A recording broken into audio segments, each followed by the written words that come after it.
It's 6:01 now on Netta's birthday, and we're starting off the morning with temperatures in the upper 50s and low 60s. Not bad out there. We're going to be making our way to the upper 60s and low 70s, and then a cool down comes Thursday into Saturday. We'll have details on that coming up in just a bit. Jenny? All right, so traffic-wise, we do have a couple of incidents here, including on the 94. A little bit of a delay you can see on that westbound drive leading towards Bancroft. There is a crash. There's debris associated with it. Of course, we've got crews blocking a lane or two. East on the 8 here at Willows, we've got a car that rolled over early this morning. We've got crews blocking the median. I don't see any massive backups. I'll end it here over in the Fallbrook area. There's a crash on Stagecoach Lane, blocking a single lane right at Hillcrest. Back to you.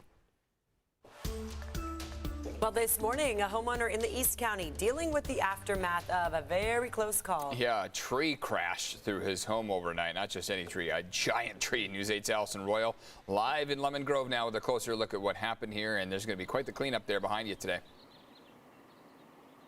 Oh, I can only imagine. I actually just spoke to a neighbor, the one where the tree's on his property, and he said that they're just starting to sort out the details of how they're possibly going to navigate this cleanup. But I want to give you a closer look here at this home here on Golden Avenue in Lemon Grove. So look at this large tree that fell overnight. It fell a little bit before midnight, and certainly something that is going to catch your attention. The neighbors say that it sounded kind of like a loud explosion, but the homeowner, David Gallagher, he said that he was watching TV, all was normal, and then he heard what sounded like an explosion, and it was, of course, this tree crashing onto his property. Heartland Fire showed up and taped off this area here, and he thought that this was an explosion. Of course, it wasn't, but there is, of course, damage. So in some ways, it is like an explosion.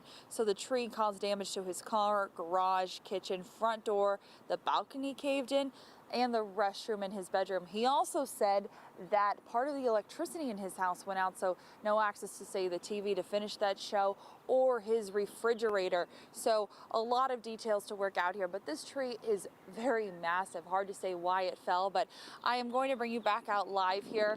So the homeowner that lives next door that I spoke to, I asked him, how long has this tree been here? He said that this tree has been here for as long as he's lived here, so about 30 years. I'm actually going to go talk to him in a minute, so we should have an update for you coming later on in our next half hour where I can give you some more information about how they're going to work all of this out. But the important takeaway is that no one is injured here.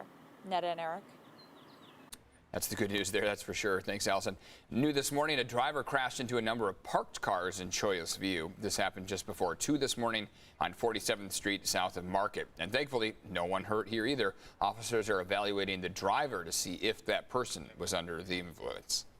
Local restaurant owners feeling a sense of relief. The city of San Diego says those temporary outdoor dining operations, well, they can stick around at least one more year. News 8's Chris Groh live along the Embarcadero with reaction to all of this. And what's next here? Good morning to you, Chris. Good morning, Eric and Netta. It was a unanimous decision to go ahead and extend this program, a popular one that saved restaurants during this pandemic at a time when indoor dining just wasn't in the cards. So now that it has been extended, it will be going on until at least next July, because it was set to expire this July, those permits, that is. Now businesses have another year to continue serving customers and diners on sidewalks and streets, even if COVID restrictions are not in place. That's how popular this program has gotten, and they want to see it continue. It also allows for the council to find how they can continue it more permanently, something about changing the municipal code, all in an effort to allow for more instances of outdoor dining. Now, since last July, when this program began, the city says it's issued 427 permits. Each permit outlines where canopies, tables, umbrellas, and other things can be placed on a sidewalk or street so that it doesn't violate any fire code. One restaurant customer says they are grateful to be able to get outside, especially in this beautiful San Diego weather, and they think it's something that needs to keep going. I would certainly like to have the open area. I think it's great, especially in San Diego. It's nice to have things somewhat normal now. So yeah, I would be sad to see it go. Yeah, it would be sad to see it go, but again, it looks like the city is trying to work on going beyond just this next year. Now, something else that they are doing, they're doing a little bit of outreach right now to make sure that in the year's time that this has since become so popular that restaurants and businesses are still following that fire code to make sure that where these tables and things are set up, that it's not in violation of that, even though they do have these permits. Erica, Netta. Chris Groh, thank you for that update. Well, the European Union is reopening to vaccinated travelers. Europe has restricted travel for over a year, as many of you know, and no word yet on when the changes will actually take effect, but it could be as early as next week. People who are not vaccinated but are from a country that has COVID under control can also still travel there. Now, those countries must be on an approved list, and that is still being finalized.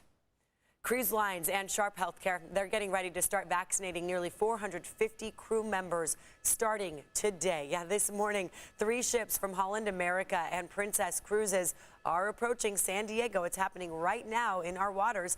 Later this morning, teams from Sharp will begin vaccinating their crews. And in 3 weeks, all 3 of those ships will then make their way back to San Diego so they can all get their second doses.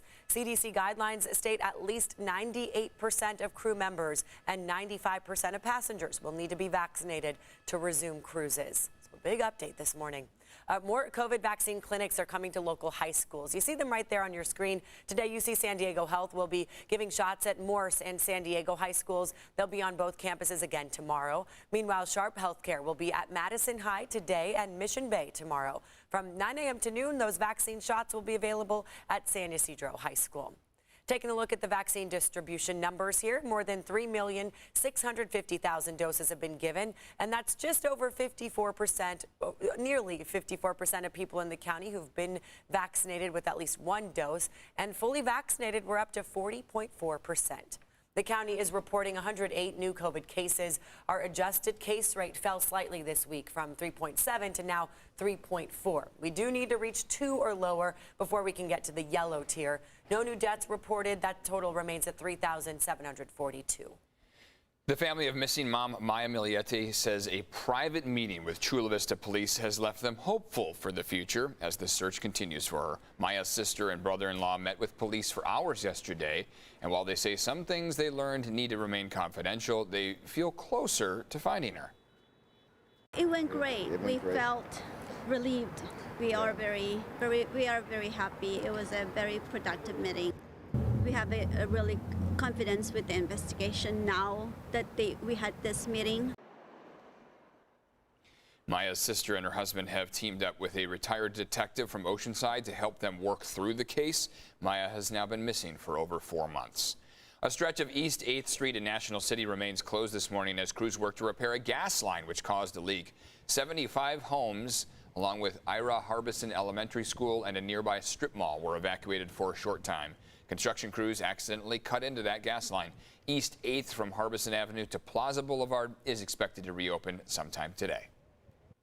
All right, let's get a check of that forecast. Are we going to see the sunshine today, please? We will. It will take some time. It will probably be about noon to 1 p.m. that we start to see plenty of that sunlight beam through. However, here at 6 o'clock, we're not doing too bad. I mean, we got at least a little bit of light coming through. It is a bit hazy out there, overcast skies as you stretch all the way through your inland valleys. However, it's still beautiful out there. All of our cameras look great nonetheless. Of course, I think a lot of us are hoping for sunshine to come a little bit quicker, but still most of our indications point to about 10 a.m. to noon that we'll see those clouds part. Upper 60 and low 70 degree temperatures, that's also something to be excited about in that these are warmer temperatures than what we've seen over the last several days. They're slightly above average in most cases, especially as you look off toward your inland valleys and your mountains. So we're not doing bad as far as temperatures go, especially considering the cool down that is going to be on the way as we head into about your Thursday, so tomorrow, all the way through your Saturday. Here are those clouds out there. Satellite radar not doing too bad. We've got them stretching all the way through your inland valleys. Ramona, for example, picking up on a decent amount of those clouds. Now, as we go into your afternoon, we are going to see them start off kind of patchy and separating just a bit, and then closer to about 1 and 2 p.m. is when we'll see pretty much complete sunshine out there. We've got more afternoon sun. A wind advisory kicks in at 11 a.m. Temperatures are resting just around average, if not a few degrees above average, and you can see your deserts are making it to the mid-90s, with most other spots on the map in the upper 60s and low 70s. Jenny's checking in on traffic on our Wednesday morning. We're halfway through the week, Jenny. Oh my gosh, There you go. yay! It's been a long week and it's only Wednesday. You know what, not too long of a commute for you if you're heading out the door now, only 11 minutes after 6 o'clock, but we do have a handful of crashes, so let me walk through these as quickly as I can. 94, if you are going to be traveling westbound right at about Bancroft, there is a crash leading up to that exit ramp. If you look real close there, there's just a little bit of orange leading up to that crash at Bancroft. It's not a bad delay. I think it's just people kind of slowing down past the crews that are on scene. Here, if you're traveling on the 8 Harbison Canyon area, it looks nice and quiet, but when you hit the Willows Road exit ramp there, you're going to notice crews blocking that median. We have a car that rolled over early this morning, so they are clearing up any sort of debris, but your travel times are fine. Even continuing east on the 8, you're not going to encounter any issues. A few moments ago in Fallbrook, crews finally cleared Stagecoach Lane at Hillcrest, so everything is back open there. No major issues to the South County. In fact, no delays even on the bridge. Back to you.